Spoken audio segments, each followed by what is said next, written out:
അച്ഛന്റെ തീരുമാനം അംഗീകരിച്ചിട്ട് തന്നെ ഞാൻ പറയുന്ന അച്ഛൻ കേട്ടേ പറ്റൂ.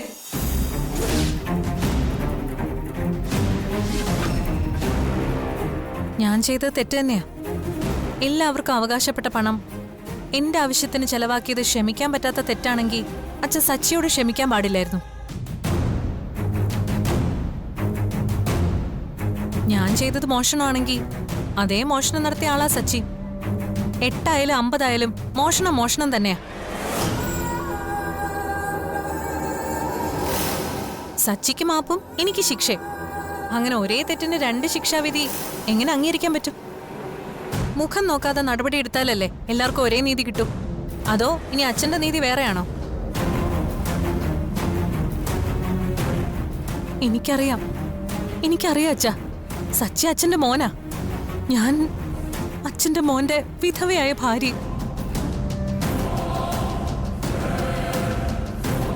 നീതിദേവതയുടെ ത്രാസിൽ എങ്ങനെ തൂക്കി നോക്കിയാലും സച്ചിയുടെ തട്ട് താണു തന്നെ ഇരിക്കും.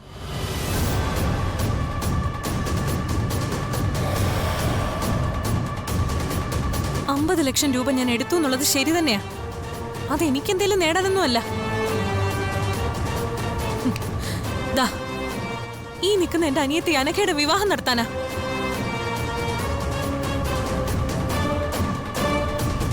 പെട്ടെന്ന് അച്ഛൻ വിവാഹം തീരുമാനിച്ചപ്പോ എന്റെ അനഘ അതിനെക്കുറിച്ച് വലിയ സ്വപ്നങ്ങൾ കണ്ടു തുടങ്ങിയപ്പോ എന്റെ സാമ്പത്തിക പ്രശ്നങ്ങൾ കൊണ്ട് അത് നീട്ടിവെക്കേണ്ടെന്ന് ഞാൻ കരുതിപ്പോയി.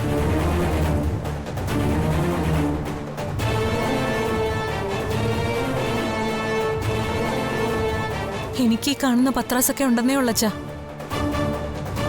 അവന്തിയുടെ കൈ കാലിയാ. അച്ഛൻ പറഞ്ഞതുപോലെ 2 ദിവസത്തിനകം ആ കാശ് ഞാൻ തിരികെ വെച്ചേക്കാം. പക്ഷെ എന്നോട് അച്ഛൻ ക്ഷമിക്കണം. പദവി ഓണർഷിപ്പ് ഒന്നും വേണ്ട. വേറൊരു ശമ്പളക്കാരിയായി നെല്ലിശ്ശേരി ഗ്രൂപ്പ് ഓഫ് കമ്പനീസിലെ ഒരു തൊഴിലാളിയായി ജോലി ചെയ്യാൻ അച്ഛൻ എന്നെ അനുവദിക്കണം. കാരണം നെല്ലിശ്ശേരിയെ മറന്നിട്ട് ജീവിക്കാൻ ഈ അവന്തികയ്ക്ക് പറ്റില്ല.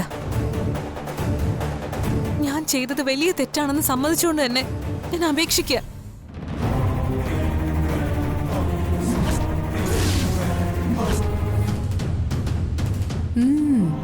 ചേച്ചിയുടെ ബുദ്ധി അപാരം തന്നെ.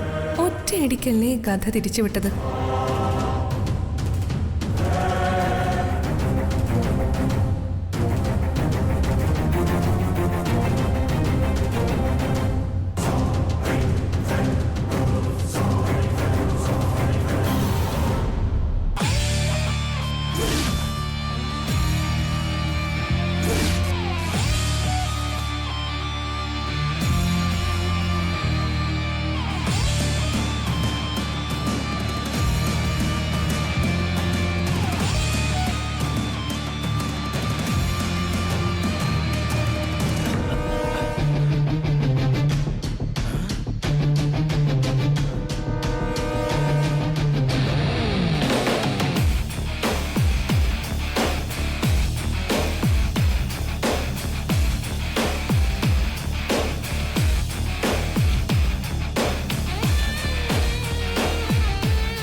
രക്ഷപ്പെട്ടു എന്ന് കരുതുന്നുണ്ടോ? താൽക്കാലികമായി അങ്ങനെ കരുതുന്നുണ്ട്. എന്നാൽ അങ്ങനെ കരുതണ്ട. ഇപ്പൊ എനിക്കൊന്നും പറയാൻ പറ്റില്ലെന്നേ ഉള്ളൂ. ഇന്നല്ലെങ്കിൽ നാളെ ഒരു ദിവസം. അതിനിടയിൽ എല്ലാവരും അറിയും. ഇനി അത് നിനക്ക് പറയാൻ പറ്റുമെന്ന് തോന്നുന്നുണ്ടോ? അതെന്റെ തോന്നലല്ല, വിശ്വാസോ. ഇടയിൽ കയറി വന്ന് ഇപ്പൊ നിങ്ങൾ സാഹചര്യത്തെ മാറ്റിമറിച്ചു. ഇനി അതിനൊരവസരം ഞാൻ തരില്ല. പറയേണ്ട ഞാനിവിടെയുണ്ട്, കേൾക്കേണ്ടവരും ഇവിടെയുണ്ട്. പ്രതിസ്ഥാനത്ത് നിൽക്കുന്ന നിങ്ങളും ഇവിടെ തന്നെ ഉള്ളപ്പോ ഏത് നിമിഷവും അത് സംഭവിക്കും. ചെയ്യാത്ത തെറ്റ് ഏറ്റു പറഞ്ഞ മാപ്പുസാക്ഷിയായി വൈകാരിക ഭാവത്തിൽ സംസാരിച്ച് രക്ഷപ്പെടാൻ ഇനി കരുതണ്ട.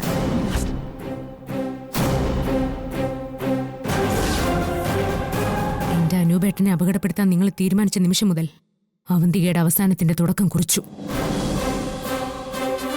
ബാക്കി എല്ലാ അർച്ചന ക്ഷമിക്കും. എന്റെ കൂടപ്പിറപ്പുകൾക്ക് ആപത്തുണ്ടാവുന്ന കാര്യം ഒഴികെ എന്തും. എല്ലാം പാക്ക് ചെയ്ത് വെച്ചോ. 2 ദിവസത്തിനകം ഇറങ്ങാം ഇവിടെ നിന്ന്. ഇറക്കി വിടും ഈ അർച്ചന.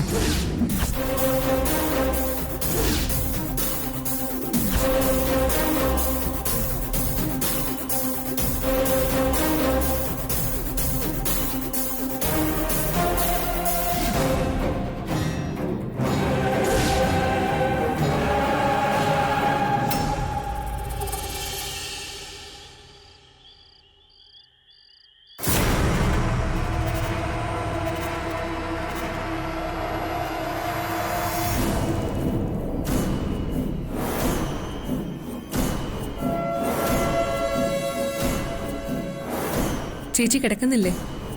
നീ കിടന്നു, ഞാൻ താമസിക്കും. ചേച്ചി എന്തോ ഡിസ്റ്റർബ്ഡ് ആണെന്ന് തോന്നുന്നു. എന്റെ ചേച്ചിക്ക് എന്തിനാ ടെൻഷൻ? എന്താ ചേച്ചിക്ക് പറ്റിയത്? ഇപ്പൊ പറ്റിയതല്ല, പറ്റിപ്പോയത്. ഇത്രയും നാളും അറിഞ്ഞും അറിയാതെയും ചെയ്തത് വലിയ തെറ്റുകളായിരുന്നു എന്ന് ഇപ്പൊ ഒരു സംശയം. വാശിയുടെ പുറത്ത് കാണിച്ചതെല്ലാം വലിയ അബദ്ധങ്ങളായിരുന്നു. എന്റെ മനസ്സിപ്പോ ബ്ലാങ്കാ. ഇത്രയും നാള് ജീവിച്ച ജീവിതത്തിന്റെ ബാക്കി ജീവിക്കണോ, അതോ പുതിയൊരു ജീവിതം തുടങ്ങണോ? ഇത്രയും നാളത്തെ ജീവിതം ഒരു ജീവിതമേ അല്ല എന്ന് മനസ്സിലായി തുടങ്ങിയതുകൊണ്ട് പഴയ കാര്യങ്ങളും പഴയ സ്വഭാവം എല്ലാം ഞാൻ ഉപേക്ഷിക്കാൻ പോവാ. ഞാൻ ചേച്ചിയോട് മുൻപ് ഇതേ കാര്യം പലതവണ പറഞ്ഞതാ. അന്നൊക്കെ ചേച്ചി എന്നെ തിരുത്തി. പുറമേ സ്നേഹം നടിച്ച് ഉള്ളിൽ പകയെറിയണോന്ന് പറഞ്ഞു. സന്ദീപിനോടുള്ള എന്റെ ഇഷ്ടം കാരണം ഞാനതൊക്കെ കേൾക്കുകയും ചെയ്തു. ഇപ്പൊ ചേച്ചി തന്നെ പറയുന്നു എല്ലാം തെറ്റായി പോയിന്ന്. അതെ മോളെ, എല്ലാം തെറ്റായിപ്പോയി. ഇനിയുള്ള ജീവിതം കൊണ്ട് ആ തെറ്റുകൾ തിരുത്തുക വേണ്ടത്. എവിടെയും സ്നേഹമാ ജയിക്കാറ്, അതാ പതിവ്. പക തീ പോലെ കത്തിയാലും ആ തീ അണയ്ക്കാൻ സ്നേഹത്തിന് കഴിയും. ആ തിരിച്ചറിവില ഇപ്പൊ നിന്റെ ചേച്ചി. അതായത് എന്റെ ചേച്ചി അർച്ചനയ്ക്ക് മുൻപിൽ അടിയറവ് പറഞ്ഞു എന്ന അർത്ഥമല്ലേ? വേറെ എന്ത് കാരണം കൊണ്ടായാലും ഞാൻ ചേച്ചിയോടൊപ്പം നിന്നേനെ. അർച്ചനയുടെ മുൻപിൽ താഴ്ന്നു നിന്ന് എനിക്ക് ജീവിക്കണമെന്നില്ല. ആ തോന്നല് നിന്റെ പ്രായത്തിന്റെയാ. കാലം നമുക്ക് ഓരോ അവസരങ്ങൾ തരും, ചിലര് പഠിക്കാനും മനസ്സിലാക്കാനും. ചെയ്തു വെച്ച അപരാധങ്ങൾ വെച്ച് നോക്കുമ്പോ ഇനി അങ്ങോട്ട് പുണ്യപ്രവർത്തികൾ മാത്രം ചെയ്താലും ആ പാപക്കറ തീരില്ല. ഇനിയും ഇങ്ങനെ മുന്നോട്ട് പോയാ ഒരിക്കലും തിരിച്ചു വരാനാവാത്ത വിധം അകപ്പെട്ടു പോവും നീയും ഞാനും ഒക്കെ. പകയൊക്കെ മനസ്സിൽ വെച്ച് ഇത്രയും കാലം നമ്മൾ ജീവിച്ചിട്ട് എന്തെങ്കിലും നടന്നോ? ഇല്ല, ഒരിക്കലും നടക്കാനും പോകുന്നില്ല. കാരണം അതിനാണ് അർച്ചന ഈശ്വരൻ ഈ കുടുംബത്തിലേക്ക് അയച്ചിരിക്കുന്നത്. അർച്ചന ഉള്ളിടത്തോളം കാലം ഈ കുടുംബത്തെ ഒന്നും ചെയ്യാൻ പറ്റില്ല. പക ഉള്ളിലിട്ട് ഓരോന്ന് ചെയ്തിട്ട് ഇവിടെ എല്ലാവരും അറിഞ്ഞു കഴിയുമ്പോൾ നമ്മള് നിലയില്ല കയത്തിലേക്ക് വീഴും. പ്രായപൂർത്തിയായി നിന്നെയും കൊണ്ട് ഇവിടെ നിന്ന് ഇറങ്ങുമ്പോൾ എങ്ങോട്ടെന്നൊരു ചോദ്യം ഇപ്പം എന്നെ വല്ലാണ്ട് അലട്ടുന്നുണ്ട്. ഞാൻ കാരണം നിന്റെ ജീവിതം കൂടെ നശിപ്പിച്ച് നിന്റെ ശാപം കൂടെ എൻ്റെ തലയിലേക്ക് വാങ്ങാൻ വയ്യ. അതുകൊണ്ട് ചേച്ചി ഇവിടെ നിർത്തുകയല്ല. മനസ്സിലെ പകയെല്ലാം അവസാനിപ്പിക്കുക. ഇവിടെ ഉള്ളവരെ സ്വന്തമെന്ന് കരുതി സ്നേഹിക്കാൻ തുടങ്ങാം. ചേച്ചി പറയുന്നതെല്ലാം ഞാൻ അനുസരിച്ചിട്ടേ ഉള്ളൂ എന്നും. ഇത് ഞാൻ അനുസരിക്കാം, ഒരു കണ്ടീഷനോടെ മാത്രം. സന്ദീപിനെ എനിക്ക് കിട്ടണം. അതിന് ചേച്ചിയുടെ സഹായം എനിക്ക് കിട്ടിയില്ലെങ്കിൽ അനഘയ്ക്ക് മറ്റൊരു അവന്തികയായി മാറേണ്ടി വരും.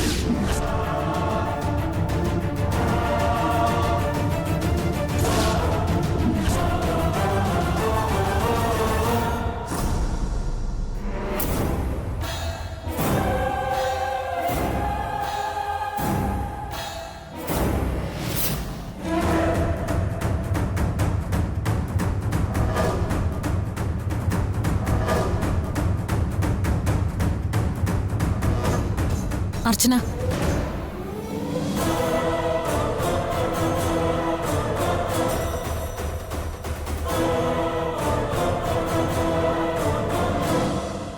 അർച്ചന, ഒരു വാഗ്വാദത്തിനോ വഴക്കിനോ എനിക്ക് താല്പര്യമില്ല.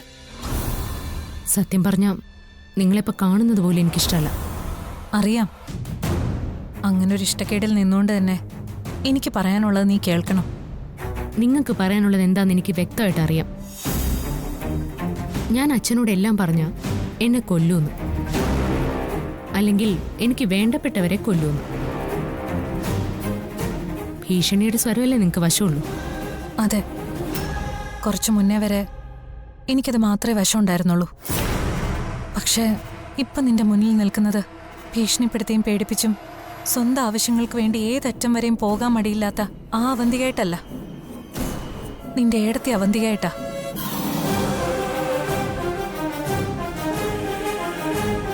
ഞാൻ എങ്ങനെയായിരിക്കണം എന്ന് നീ ആഗ്രഹിച്ചോ അതേ ഏട്ടത്തിയായിട്ട്. ഇത് ഞാൻ വിശ്വസിക്കണോ? നിങ്ങൾ ചെയ്തതെല്ലാം എല്ലാവരും അറിയുന്നായപ്പോ പുതിയ അടവായിട്ട് ഇറങ്ങിയതല്ലേ നിങ്ങൾ? അത് മനസ്സിലാക്കാതിരിക്കാൻ മാത്രം ബുദ്ധിയില്ലാത്തവളല്ല അർച്ചന.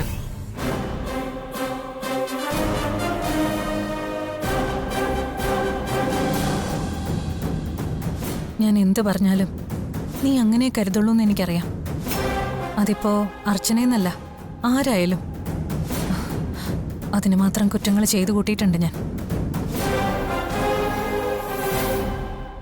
ഈ കുടുംബത്തിലുള്ളവരോട് മാത്രമല്ല, സന്ധ്യയോടും ആതിരയോടും ഒക്കെ. ഇപ്പൊ അവസാനം അനൂപിനോടും.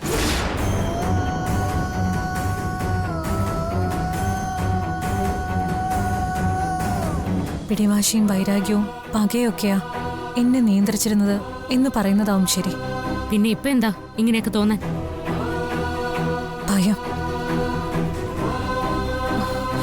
ഞാൻ ചെയ്തതെല്ലാം എല്ലാവരും അറിയുമ്പോൾ എനിക്ക് കിട്ടുന്ന ശിക്ഷകളെ കുറിച്ചുള്ള ഭയം. ഇനി ഇങ്ങനെ ജീവിച്ച എന്റെ ജീവിതം എവിടെ ചെന്ന് അവസാനിക്കുന്നുള്ള ഭയം.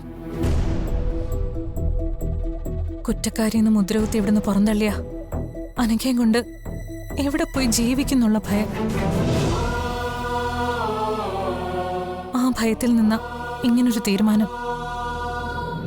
ഈ തീരുമാനം എടുക്കാൻ എന്നെ പ്രേരിപ്പിച്ചത് നീയും. അങ്ങനെ ഒരു ദിവസം കൊണ്ട് മാറാൻ പറ്റുന്ന ആളാണോ അവന്തിക? ഉറപ്പായും. ഒരു കാര്യം തീരുമാനിച്ച അത് അപ്പം തന്നെ നടപ്പിലാക്കുന്ന പഴയ വാശിക്കാരി അവന്തികയ്ക്ക് ആ വാശി ഇവിടെ പ്രയോഗിക്കണമെന്നേ ഉള്ളൂ. എനിക്കറിയാം ഞാനീ പറയുന്നതൊന്നും നിനക്ക് പെട്ടെന്ന് ഉൾക്കൊള്ളാൻ പറ്റില്ലെന്ന്. ഇപ്പൊ ഞാൻ പറയുന്ന മുഴുവൻ കാര്യങ്ങളും ഇനി നീ കാണാൻ പോകുന്നതാ. ജീവിച്ച് കാണിച്ചു തരാൻ ഞാൻ ശ്രമിക്കാം. ശ്രമിച്ചാൽ നല്ലത്. നിങ്ങൾ നന്നായിന്ന് വിശ്വസിക്കുന്നതിന് എനിക്കൊരു ബുദ്ധിമുട്ടുമില്ല. കാരണം എനിക്കറിയായിരുന്നു ഒരു ദിവസം ഇതുപോലെ കണ്ണു നിറഞ്ഞ് നിങ്ങൾ എൻ്റെ മുമ്പിൽ വന്ന് നിൽക്കുമെന്ന്. ഒരു പരിധിക്കപ്പുറം ഒരു മനുഷ്യനും സ്നേഹം നിഷേധിക്കാനാവില്ല. ചുറ്റുമുള്ളവര് നിങ്ങളെ ഇത്രയൊക്കെ സ്നേഹിക്കുമ്പോൾ എത്ര നാളത് കണ്ടില്ലെന്ന് വെക്കാനാവും?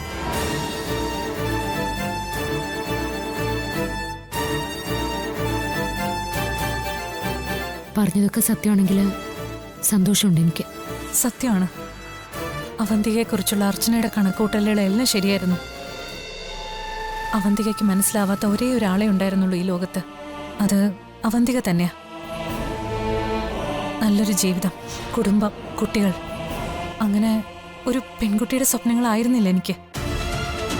ജീവിതം എൻ്റെ മുന്നിലേക്ക് വെച്ച് നീട്ടിയതെല്ലാം എനിക്ക് സ്വപ്നം കാണാൻ കഴിയാത്തതായിരുന്നിട്ടും ഞാനതിന് എതിരെ തിരിഞ്ഞു നിന്നു. എൻ്റെ ജീവിതം ഇരുട്ടിലാണെന്ന് ഞാൻ എന്നെ തന്നെ വിശ്വസിപ്പിച്ചു. കുസൃതികൾ നിറഞ്ഞ കൗമാരത്തിൽ നിന്നും സ്വപ്നങ്ങൾ കണ്ടു തുടങ്ങേണ്ട യൗവനത്തിലേക്ക് എത്തിയപ്പോൾ എല്ലാം എനിക്ക് നഷ്ടപ്പെട്ടിരുന്നു. സ്നേഹം കൊണ്ടെന്നെ വീർപ്പുമുട്ടിച്ചിരുന്ന അച്ഛനും വാത്സല്യം കൊണ്ടെന്നെ തോൽപ്പിച്ച അമ്മയും എന്നെ വിട്ടുപോയപ്പോൾ ഒരു പെൺകുട്ടിയുടെ അടിസ്ഥാന സ്വഭാവങ്ങളൊക്കെ എന്നിൽ നിന്ന് മാറിപ്പോയിരുന്നു. അന്ന് ഈ കൈകളിലേക്ക് സ്വന്തമായി കറിക്കത്തി പിടിച്ചെടുത്ത തീരുമാനത്തിൽ കയ്യിലെ മൈലാഞ്ചിക്ക് പകരം ചോരയുടെ ചുവപ്പ് നിറമായിരുന്നു ഞാൻ കണ്ടത്. കൺമഷി എഴുതേണ്ട കണ്ണുകളിൽ പകയും. എന്റെ ജീവിതത്തെ ഒരു പട്ടം പോലെ ഞാൻ പൊട്ടിച്ചു വിട്ടു. കാരണം ആരുടെയും കൈപ്പിടിയിൽ ഒതുങ്ങാൻ എനിക്ക് താല്പര്യമില്ലായിരുന്നു. പക്ഷെ ഈ വീട്ടിലേക്ക് വന്നതോടെ എല്ലാം മാറി മറിഞ്ഞു. സ്നേഹിക്കാൻ മാത്രം അറിയാവുന്ന ഒരു പറ്റ ആളുകളുടെ ഇടയിലേക്ക് വന്നപ്പോൾ എനിക്ക് മനസ്സിലായി, എത്ര മൂടാൻ ശ്രമിച്ചിട്ടും പിന്നെയും പിന്നെയും അവന്തിക എന്ന ശക്തമായ സ്ത്രീക്ക് പിന്നിൽ നിഷ്കളങ്കയായ ഒരു അവന്തിക എന്ന പെൺകുട്ടിയുണ്ടെന്ന്.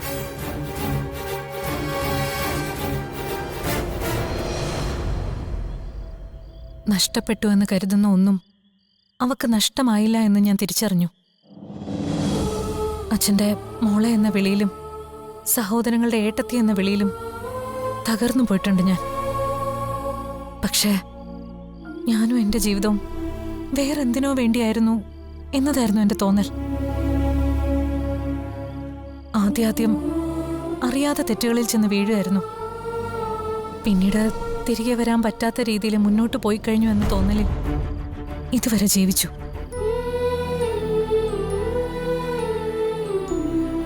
ഏതൊരാളുടെ ജീവിതത്തിലും പശ്ചാത്താപം തോന്നുകയും അതിൽ കുറ്റബോധം കണ്ടെത്തുകയും നല്ലപോലെ ജീവിക്കാൻ ഒരു അവസരം വേണമെന്ന് തോന്നുന്ന നിമിഷങ്ങൾ വരും. എൻ്റെ ജീവിതത്തിൽ ആദ്യമായിട്ട് അങ്ങനെ തോന്നിയ നിമിഷം ഇന്ന്.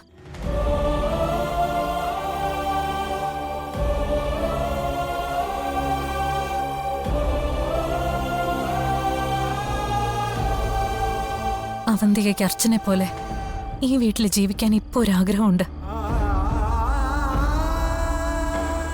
അത് നിഷേധിക്കരുത്.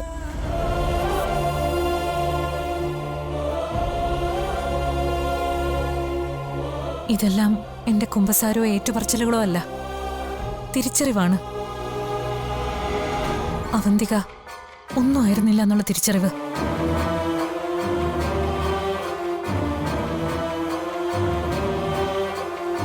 ഞാൻ പറഞ്ഞതൊക്കെ എന്റെ മനസ്സിൽ നിന്ന് വന്നതാ. അർച്ചനയ്ക്ക് അത് കൊള്ളാം, തള്ളാം. ഇനി ഒന്നും പറയുന്നില്ല. ഇനി പറയേണ്ടത് എന്റെ നാവല്ല, എന്റെ ജീവിതം. നല്ലൊരു ജീവിതം. എന്നാ ഗുഡ് നൈറ്റ്. മനസ്സിലൊരു ഭാരമില്ലാതെ എനിക്കൊന്ന് ആസ്വദിച്ചുറങ്ങണമെന്ന്. നല്ല നല്ല സ്വപ്നങ്ങൾ കാണണം.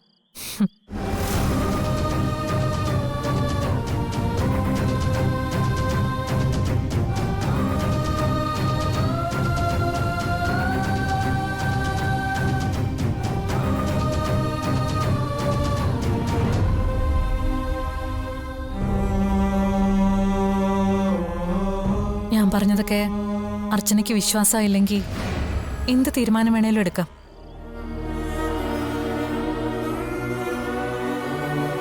എന്ത് സഹിക്കാൻ തീരുമാനിച്ചാ ഞാനിപ്പോ നിൽക്കുന്നേ. ഒരു വാക്ക്, ഒരേ ഒരു വാക്ക് കൂടി പറഞ്ഞ് ഞാൻ അവസാനിപ്പിക്കാം. മാപ്പ്. എല്ലാത്തിനും മാപ്പ്.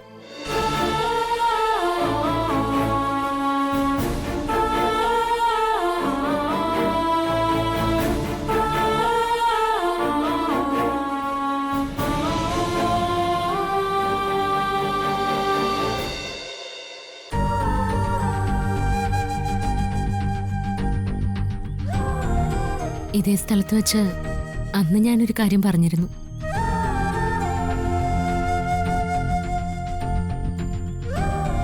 എല്ലാം അവസാനിപ്പിച്ച് നിങ്ങളുടെ മുഖം മൂടി നിങ്ങൾ മാറ്റി വെക്കുമ്പോൾ ഇപ്പം ഞാൻ നിങ്ങളെ വിളിക്കുന്ന ഈ വിളി ഞാൻ അവസാനിപ്പിക്കും.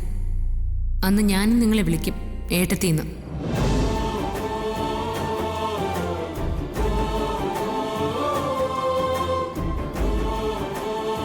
ഇപ്പം ഞാൻ ഏട്ടത്തിന്ന് വിളിച്ചത് മനസ്സ് നിറഞ്ഞു തന്നെയാ.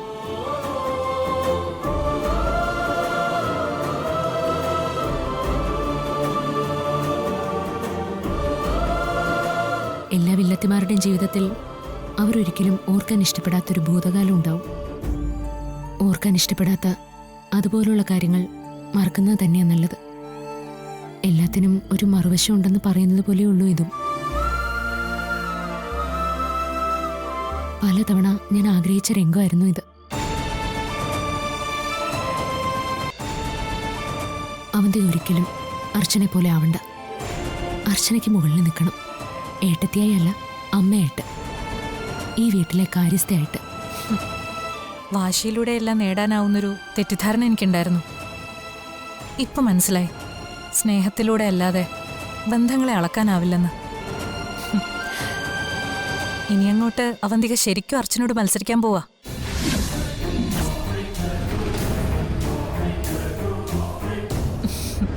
നെല്ലിശ്ശേരിയിലെ ഏറ്റവും നല്ല മരുമകളും ഏട്ടത്തിയൊക്കെ ആവാനുള്ള മത്സരം.